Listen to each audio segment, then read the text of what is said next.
I've been wrestling with the question lately. When I hear the word worship, why is the first thing that comes to mind a church service, a stage, music, hands raised in a Sunday morning? None of those things are bad. I love worship through music, but I've started wondering if maybe worship is too small.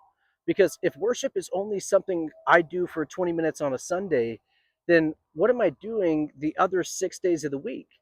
The more I read scripture, the more I realize that worship isn't just about singing, it's about surrender. It's about what sits on the throne of your heart. Everyone worships something. Everyone, even when people don't believe in God, we were created to give ourselves to something greater than just ourselves. The question isn't if we worship, the question is what we worship. Some people worship success, some worship money. That's for someone out there. Some worship comfort. Some worship relationships.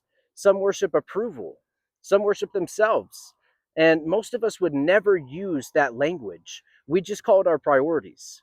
But if something consistently receives our deepest affection, our greatest trust, and our highest devotion, the Bible has a word for that: worship. And I've had to ask myself some uncomfortable questions. What do I think about when my mind is finally quiet? What do I run to when life gets hard? What am I most afraid of losing? What determines if whether I have a bad day or a good day? Those questions reveal more about my worship than the songs that I sing on Sunday, because worship isn't proven by our words, it's revealed by our lives. Jesus said, "Where your treasure is, there your heart will be also." So for a long time, I thought that verse was mostly about money. Now, I think it's about so much more than that at this present point in my life. Your treasure is whatever you value most, and your heart always follows your treasure. If my greatest treasure is success, then failure will crush me.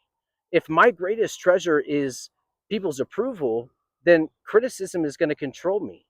If my greatest treasure is comfort, obedience will always feel like a burden.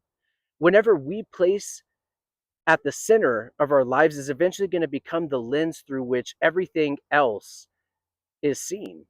That's why idolatry is such a big theme throughout the Bible. Not because God is threatened by our idols, but because our idols can never carry the weight of our souls.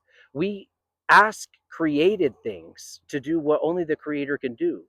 We expect careers to give us identity, relationships to complete us, money to secure us, recognition to make us feel valuable. But those were never things designed to be worshiped. They're gifts, beautiful gifts, but terrible gods. And I've seen this in my own life. There have been seasons where I was pursuing good things, working hard, building a future, providing for my family. Those are good desires. But somewhere along the way, good things can quietly become ultimate things. And when that happens, they begin asking for more than they were ever meant to. More of my time, more of my attention, more of my peace, more of my identity. And so I don't just have them, they have me. That's one of the reasons I believe God calls us back to himself over and over again. Not because he's trying to take joy away from us, but because he's trying to protect us from building our lives on things that cannot hold us. And I've noticed something about Jesus. He enjoyed meals, friendship, celebration. He enjoyed rest, work, creation. He wasn't detached from life. He simply refused to make temporary things ultimate things. His life was centered on Father, the Father. Everything else found its proper place because of that. I want that. I want to enjoy God's gifts without asking them to become my God. I want to love my family deeply without expecting them to carry the whole weight of my identity. I want to work with excellence without believing my worth rises and falls with my accomplishments. I want to build without believing that the things that I build define me. Maybe that's what worship really does. It puts everything back in its proper place. God first, everything else second. Not because the other things don't matter, but because they matter most when they're surrendered to the one who gave them to us. And I've started praying a different prayer pretty recently. Not just, God, give me what I want, but God, don't let anything become more important to me than you. That's a dangerous prayer because sometimes He answers it by exposing the things we've been clinging to, not to shame us, but to free us. And it's because whatever sits on the throne of your heart will shape the person that you become ultimately. So today, maybe don't just ask yourself whether you worship God. I want you to ask yourself, what receives your greatest affection, your greatest trust, your greatest attention, your greatest devotion? Because the answer to that question is already shaping your life. Worship is so much bigger than music. It's bigger than Sunday mornings. It's bigger than a building. Worship is the direction of your heart.